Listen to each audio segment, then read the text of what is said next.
Go.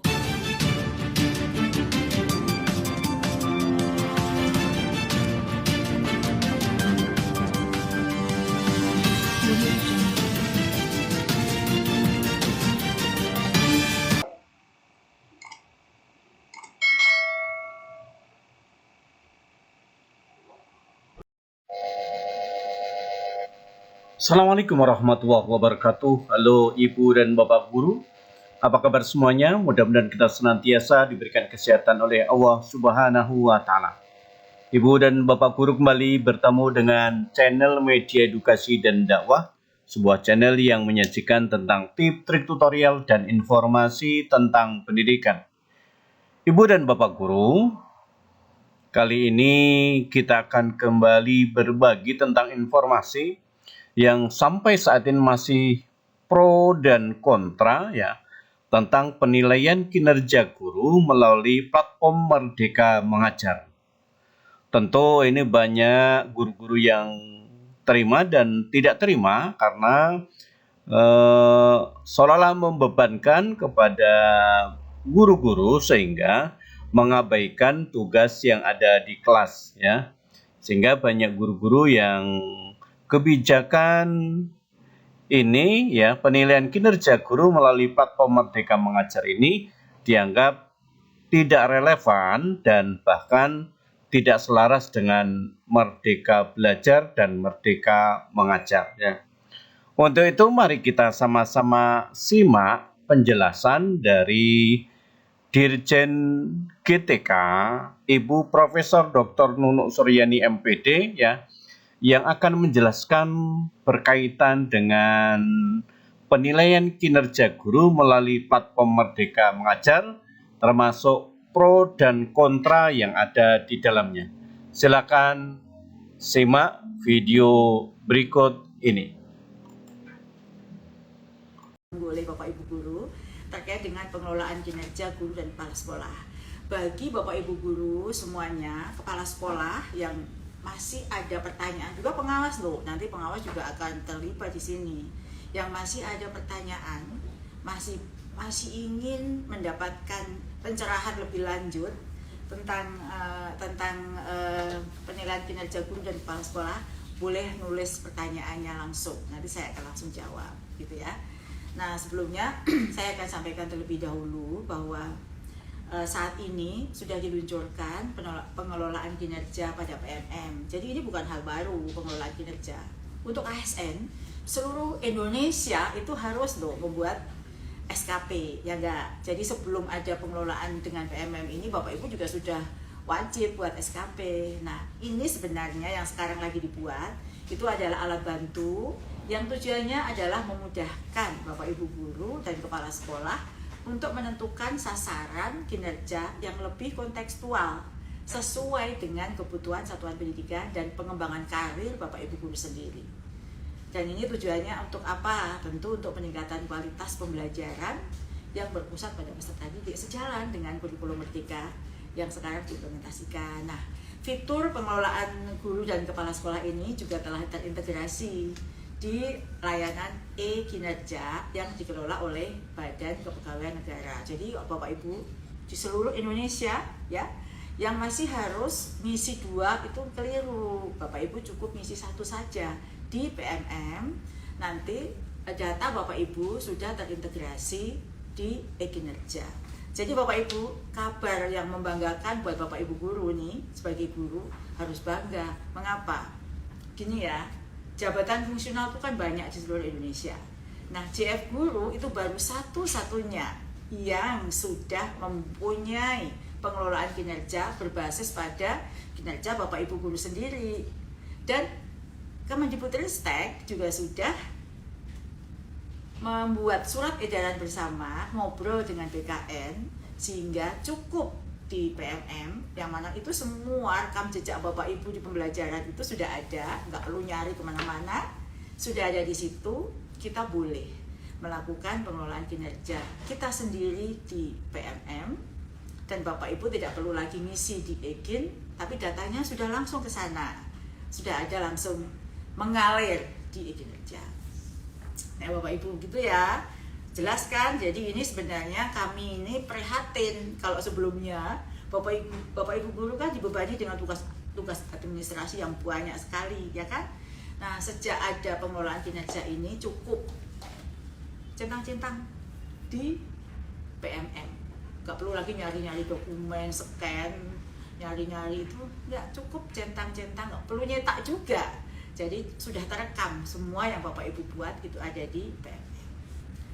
Nah, Bapak Ibu, dengan hadirnya sistem baru ini, Bapak Ibu pasti juga memiliki banyak pertanyaan, ya, untuk bisa beradaptasi. Bahwa memang hal baru itu memang harus membutuhkan penyesuaian, Bapak Ibu.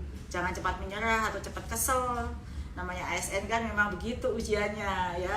Jadi pasti banyak sekali pertanyaan. Nah, saya juga sudah baca nih pertanyaan-pertanyaan yang tersebar yang ada di akun IG saya, dan ini sudah saya kelompokkan pertanyaan-pertanyaan itu, dan saya berusaha jawab. Semoga jawaban ini bisa memberikan kepuasan buat Bapak Ibu dan memahami lebih jauh.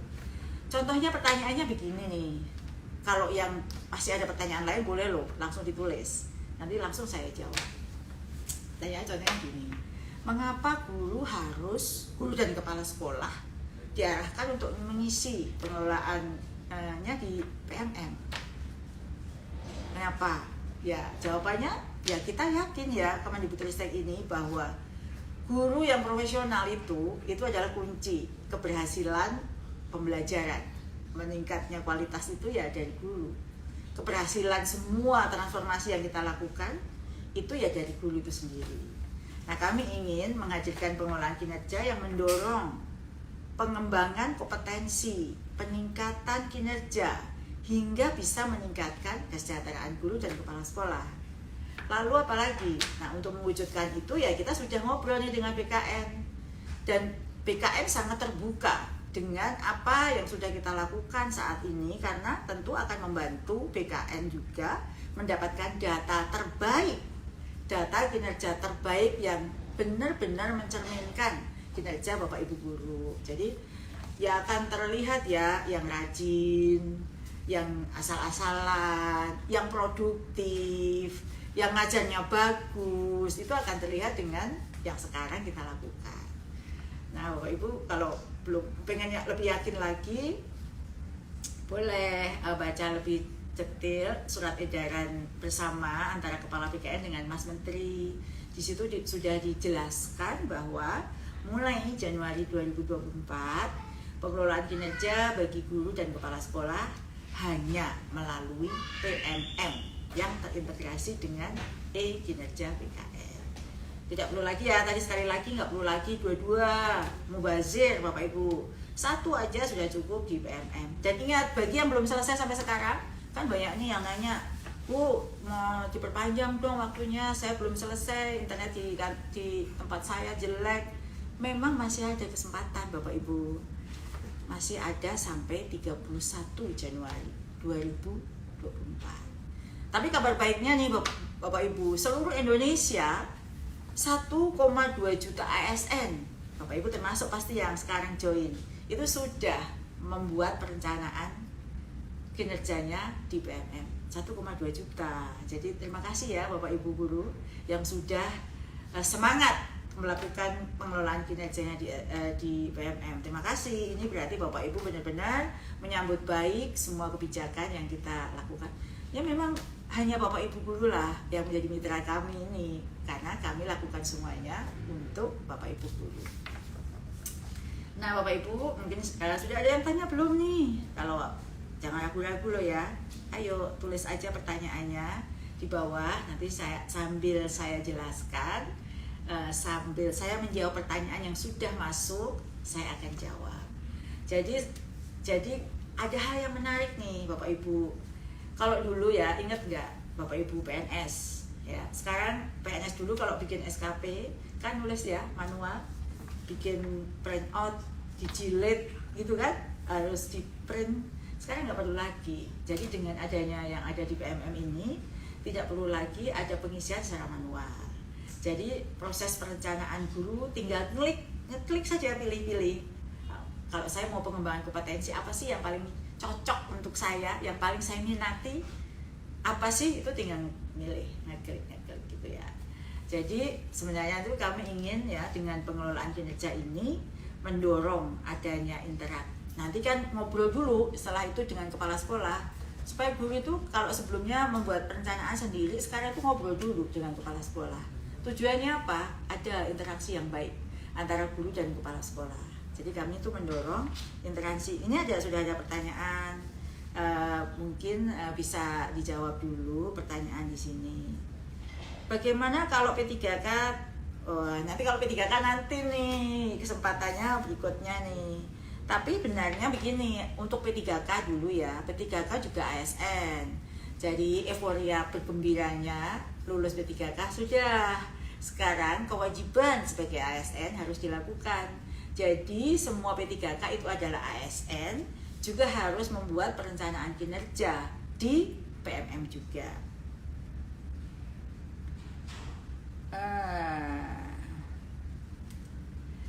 Baik, saya akan melanjutkan informasi berikutnya. Jadi kalau terkait dengan transformasi pengelolaan kinerja ini, ada kalau Bapak Ibu guru pengen lebih detail ya, itu bisa baca juknisnya. Ada di Perdirjen GTK, itu udah bisa di-download.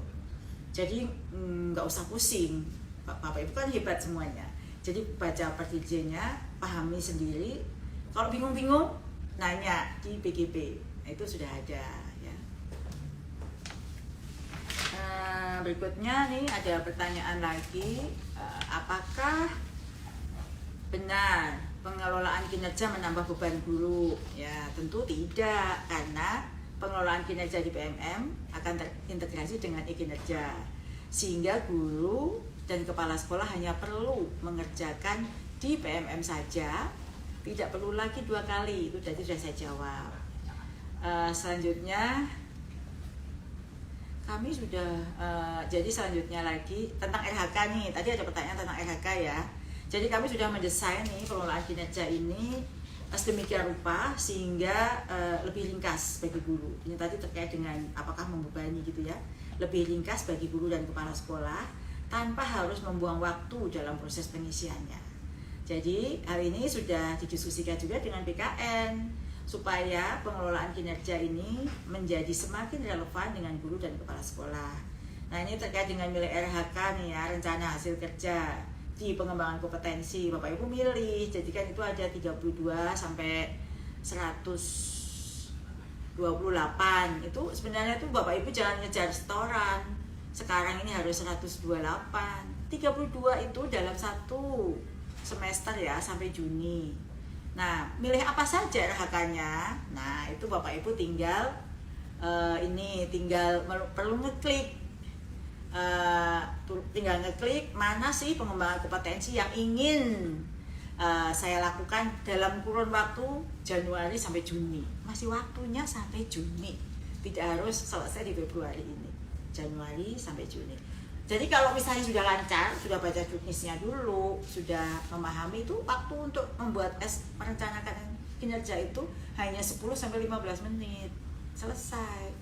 Kok saya baca siang mengajar, malam PMM sampai pagi. Ngapain Bapak Ibu? Karena sebenarnya tinggal ngeklik aja. Gitu ya Bapak Ibu ya. Nah ini ada pertanyaan dari Fuzilian Suryani. Nama kita sama. Fuzilian Suryani. Apa kabar Ibu Fuzilian Suryani? Semoga Ibu seberuntung saya, suka minum kopi dan penuh semangat seperti saya ya, karena selalu menikmati kopi setiap pagi dan sore hari. Nah pertanyaannya begini, guru honor gimana Bu? Itu pertanyaannya terkait dengan nilai kinerja ini ya. Ya jawaban saya begini, jadi bagi guru honor yang sudah memiliki akun belajar ID, semuanya kan sudah punya ya. Kalau guru pasti punya, itu ibarat apa? Ibarat KTP. Akun belajar ID itu KTP-nya orang Indonesia, KTP-nya warga Kemendikbudristek, itu akun belajar ID. Nah, bagi guru honor yang sudah punya akun belajar ID ya, dan dapat sudah dapat mengelola mengakses pengelolaan kinerja, maka boleh mencoba, tapi tidak wajib. Jadi boleh mencoba.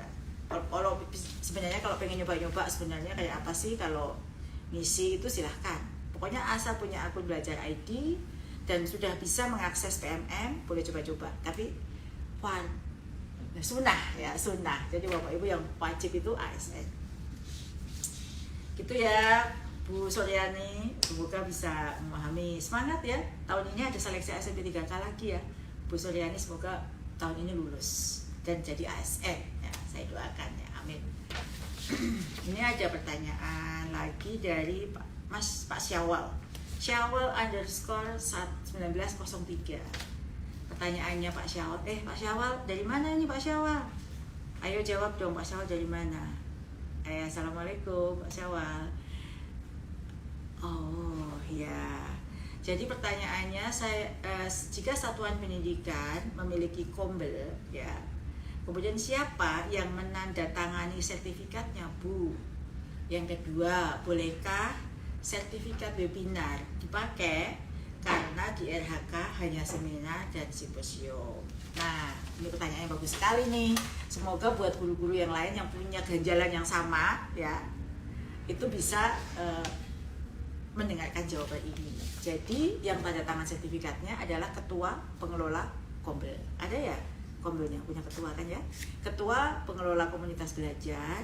Sertifikat webinar boleh dipakai. Tapi sebelumnya diskusikan dulu dengan kepala sekolah.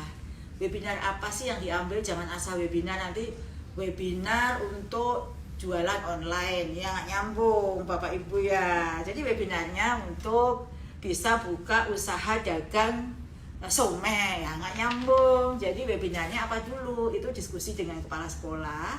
Tentu webinar atau pengembangan kompetensi ini yang benar-benar mendukung pengembangan kompetensi Bapak Ibu, termasuk webinarnya yang diikuti yang harus relevan dengan tugas Bapak Ibu guru mengajar. Jadi boleh diskusi dulu dengan kepala sekolah, lalu sepakati nih apa webinar tersebut, apakah sesuai dengan pengembangan kompetensi Pak Syawal, gitu ya. Jangan asal-asalan ikan sapu-sapu, semua webinar dihajar sehingga bisa ketemu 100, gak ada gunanya. Yang penting webinar itu sejalan ya, menunjang kompetensi Bapak Ibu Pak Syawal sebagai guru. Nah, saya mau melanjutkan dulu sebelum menjawab pertanyaan. Jadi terkait dengan pengembangan kompetensi, ada juga nih pengembangan kompetensi pada pengelolaan kinerja itu membuat guru yang ada nih, ini ada pertanyaan, sebenarnya saya rangkum dari pertanyaan di IG saya. Ini yang sekarang pengembangan kompetensi sebagai salah satu pendukung dari pengelolaan kinerja ini malah membuat guru fokus kumpul-kumpul mengkoleksi sertifikat pelatihan di PMM dan melupakan tugas utama guru, yaitu melaksanakan pembelajaran di kelas. Apakah benar begitu? Pertanyaannya ini banyak yang tanya begini, makanya mau saya jawab ya. Jadi sebenarnya dalam transformasi pengelolaan kinerja guru dan kepala sekolah, yang terpenting, ingat yang terpenting nih, itu perubahan praktek pembelajaran. Nanti yang akan diobservasi oleh kepala sekolah di bulan Maret. Jadi yang paling penting di antara semua ini adalah perubahan praktek pembelajaran di kelas. Inilah yang disebut dengan perubahan praktek kinerja. Ingat ya, ingat benar-benar bahwa yang utama adalah perubahan dan perbaikan praktek kinerjanya, bukan pengembangan kompetensinya. Jadi kalau di situ ada syarat pengembangan kompetensi, itu adalah sebagai bahan pertimbangan bagi kepala sekolah untuk memberikan penilaian pada gurunya, sebenarnya seberapa sih si guru ini melakukan pengembangan kompetensi. Sekali lagi ini adalah penunjang dalam perubahan praktek pembelajaran. Maka tadi yang di awal saya sebut, ngobrol dulu apa sih yang pengembangan kompetensi yang mau diambil, apakah ini sejalan dengan praktek pembelajaran yang mau Bapak Ibu lakukan. Jadi Bapak Ibu guru dan kepala sekolah yang saya banggakan semua di seluruh Indonesia, jadi mindset dalam pengelolaan kinerja ini adalah ingat perubahan praktek pembelajaran yang akan diobservasi. Ini yang perubahan yang sangat signifikan dari sasaran kinerja pegawai sebelumnya ya.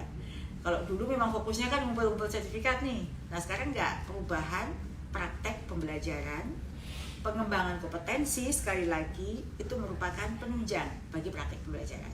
Dengan demikian jangan berlomba-lomba untuk mengejar sertifikat, tapi berlomba-lombalah untuk melakukan perubahan dan peningkatan praktek pembelajaran di kelas dan juga di satuan pendidikan. Itu ya Bapak Ibu. Nah, ini ada pertanyaan lagi nih. Terima kasih nih yang sudah tanya. Aduh, senang sekali saya. Berarti Bapak Ibu yang bertanya itu menunjukkan bahwa benar-benar punya komitmen untuk berkinerja maksimal untuk anak-anaknya. Nah, ini ada pertanyaan yang bagus sekali oleh Abdina. Ini Abdina itu Bu atau Pak ya? Mbak Abdina ya. Bu Abdina 2021. Halo Bu Abdina. Ngajar di mana, Bu? Sudah ASN ya? P3K atau PNS? Nggak penting itu status, yang penting ASN ya. Jadi pertanyaannya, semisal RHK kita mengambil 44 poin, ternyata hanya terpenuhi 32 sesuai dengan poin minimal. Apakah ini masalah, Bu? Pertanyaan Bu Abdina. Ini pertanyaan bagus sekali nih, supaya menjadikan informasi juga buat yang lain. Jadi sebenarnya tidak masalah. Jadi kalau RHK nulisnya 44, tapi pada saat nanti sampai Juni itu kan ya Mbak Bu Abdina, itu baru tercapai 32 gitu, tidak masalah karena pemenuhan poin pengembangan kompetensi adalah 32, itu sesuai ekspektasi. Dan ingat, pengembangan kompetensi adalah faktor yang dipertimbangkan, bukan dinilai. Centang aja sudah 32. Yang terpenting sekali lagi perubahan praktek kinerja di sekolah. Jadi nggak usah berlomba-lomba untuk berlomba-lomba untuk ngumpulin sertifikat. 32 saja sudah cukup dan itu sudah memenuhi syarat. Nah, saya lanjutkan terlebih dahulu ya Bapak Ibu. Nah, tadi masih nyambung dengan yang sebelumnya. Jika pengumpulan sebanyak-banyaknya pengembangan kompetensi bukan tujuan, seperti tadi saya sampaikan, dari pengelolaan kinerja, bagaimana sih sebenarnya esensi pengembangan kompetensi dalam pengelolaan kinerja yang sekarang? Nah, ini tadi saya bilang ya, yang paling penting praktek pengembangan kompetensi pertimbangan. Lalu sebenarnya apa pengelolaan kinerja ini bedanya dengan yang sebelumnya ya? Jadi saya kembali mengingatkan bahwa pengembangan kompetensi itu merupakan salah satu aspek dalam rencana hasil kerja atau RHK. Sedangkan RHK itu sendiri banyak aspeknya, ada beberapa aspek yang ini dapat dilihat di dokumen hukum lah, di dalam Perdirjen ya 7607, atau dapat dilihat di Juknis tentang pengelolaan kinerja guru dan kepala sekolah. Jadi pengembangan kompetensi itu hanya salah satu, dan perlu saya tekankan bahwa RHK tentang pengembangan kompetensi itu lebih detailnya. Kalau Bapak Ibu ingin penasaran nih, ingin tahu lebih detail, itu bisa dilihat di Perdirjen tersebut atau di Juknis tersebut di pasal 14. Di situ apa saja sih pilihan-pilihan yang dapat dipilih oleh guru dan kepala sekolah untuk pengembangan kompetensinya. Gitu ya. Lalu pertanyaannya, gimana cara milihnya? Simple sekali. Jadi ada beberapa aspek yang bisa dipertimbangkan untuk memilih RHK untuk pengembangan kompetensi ya. Yang pertama, kalau mau pengembangan kompetensi ya sesuai dengan minat Bapak Ibu dong, ya kan? Sesuai minat kita. Yang kedua nih, harus realistis. Makanya tuh waktu pada awalnya harus mikir nih, kemampuan saya sampai Juni itu yang fokus dalam pembelajaran tapi tetap melakukan pengembangan kompetensi itu apa yang realistis yang dapat dilakukan selama 6 bulan. Jangan isi 100, tetapi beban mengajar Bapak Ibu juga banyak. Jadi yang realistis tuh berapa dan apa dalam 6 bulan ke depan yang dapat dilakukan nih sampai di Juni. Kemudian variatif, jadi jangan terus semuanya webinar gitu ya. Anda dapat milih beberapa variasi dari RHK yang tentunya realistis dan sesuai dengan minat Anda. Jadi lalu RHK-nya apa saja sih? RHK dari pengembangan kompetensi ini bermacam-macam. Misalnya nih Bapak Ibu yang jadi jawaranya PMM yang sering melakukan pelatihan mandiri gitu ya. Jadi pelatihan mandiri di PMM misalnya itu menjadi peserta program pelatihan dan pendidikan jangka pendek dan menengah di bidang kepemimpinan dan bidang teknis yang relevan. Apalagi partisipasi dalam seminar, lokakarya, konferensi, simposium, studi banding lapangan yang diselenggarakan di bidang pendidikan. Apalagi peserta coaching atau mentoring pengembangan kompetensi oleh guru, kepala sekolah, dan atau pengawas sekolah, atau peserta berbagi praktek baik yang diselenggarakan oleh Kombel. Jadi banyak banget kan pilihannya. Jangan terus, kalau saya baca itu siang ngajar, sore sampai malam webinar aja. Enggak, karena banyak banget pilihan. Bahkan apa yang selama ini sudah Bapak Ibu kerjakan loh, itu bisa menjadi bagian ragam dari RH.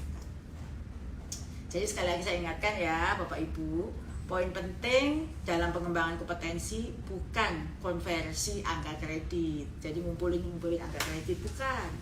Poin pentingnya adalah itu tadi yang angka kredit yang tadi berbagai macam itu adalah penunjang untuk guru dan kepala sekolah melakukan praktek kinerja. Jadi yang perlu diingat bahwa untuk memenuhi ekspektasi atasan hanya memerlukan 32 poin. Tidak harus sampai 128. 32 poin itu sudah cukup. Yang penting poin yang Bapak Ibu lakukan adalah minat dan kemampuan untuk mengerjakan. Bukan banyaknya. Mampu nggak sih dalam perencanaan itu, kalau misalnya pengen banget 40 boleh. Tapi kira-kira diukur dulu mampu nggak dalam 1 tahun sampai Juni itu mengerjakan. Gitu ya. Gitu Bapak Ibu, udah jelas kan? Ngopi lagi dulu. Seruput ya. Bapak Ibu juga yang belum bikin kopi, ayo bikin kopi. Mari kita beradu kopi dari masing-masing daerahnya. Tidak ada kopi yang tidak enak dari seluruh penjuru Indonesia. Saya sudah coba semuanya. Ya, selanjutnya ini ada pertanyaan bagus sekali dari Joanna Mars. Ibu Joanna, apa kabar? Semoga Bu Joanna sehat selalu, penuh semangat menyelesaikan penilaian perencanaan kinerjanya ya Bu ya. Pertanyaannya begini. Dari BKN maupun Dinas Pendidikan belum ada juklak petunjuk pelaksanaannya. Apakah kita tetap mengisi RHK melalui PMM? Karena kita mau mengisi, tapi dari BKN dan BKD maupun Dinas Pendidikan belum ada juklaknya. Bagaimana Bu? Ya, pertanyaan bagus nih. Ini pertanyaan mungkin mewakili Bapak Ibu guru yang lain yang seluruh Indonesia yang sekarang sedang bingung, lagi nunggu juklak gitu ya. Jadi saya ingatkan, hanya di PMM. Kata siapa nggak ada juklak? Sudah. Saya ingatkan berkali-kali, kita sudah punya surat edaran yang nggak harus diberi label juklak, begitu kan ya. Ada surat edaran, ya itu surat edaran Mendikbudristek. Ada juga juknis, ya juknis itu kalau dibaca itu sudah sangat detail Bapak Ibu, tinggal mengimplementasikan saja. Juknis tentang pengelolaan kinerja guru dan kepala sekolah semua ada di paket informasi yang sudah tersebar. Jadi kita sudah ada paket informasi yang sudah tersebar.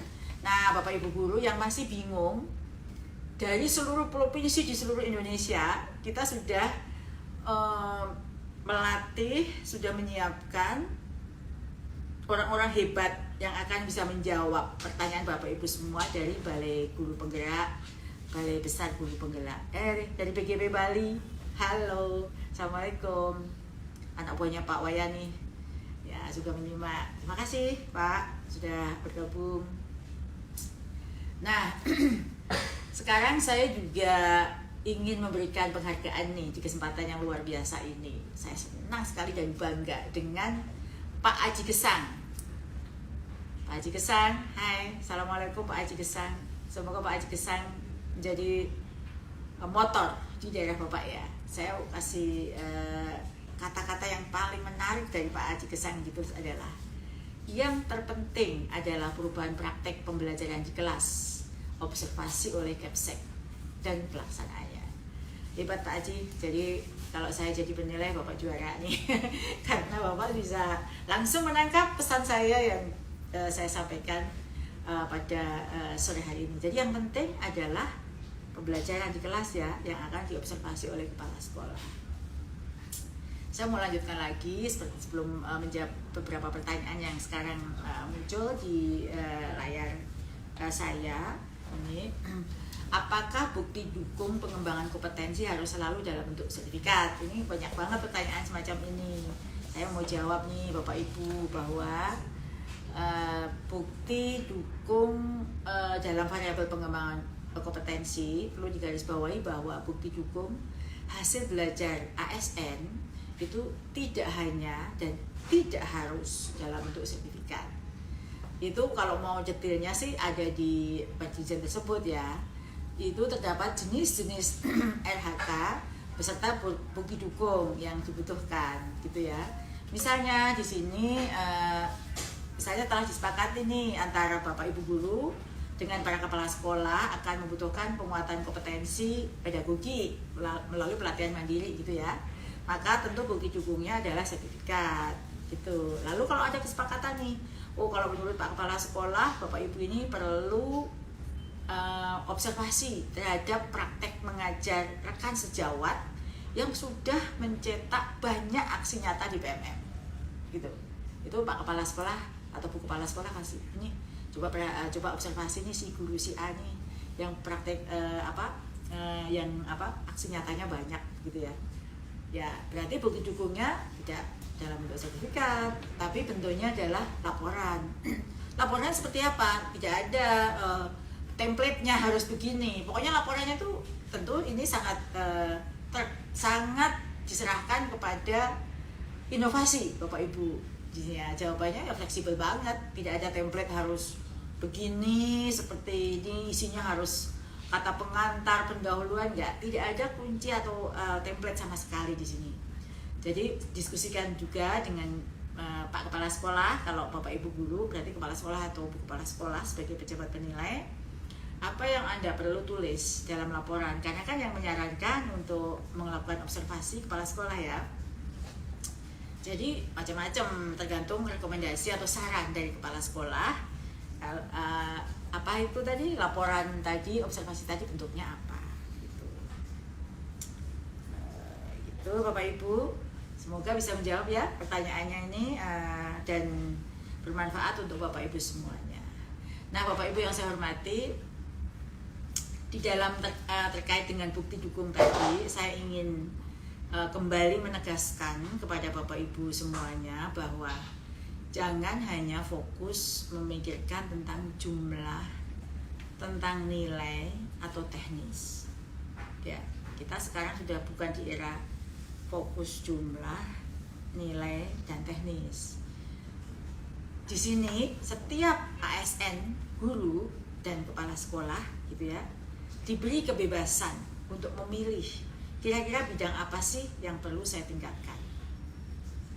Ya, keterampilan baru apa yang perlu saya pelajari. Bagaimana cara saya melakukannya? Apa kira-kira manfaatnya bagi siswa saya nantinya. Jadi semua yang kita lakukan kan bukan untuk kita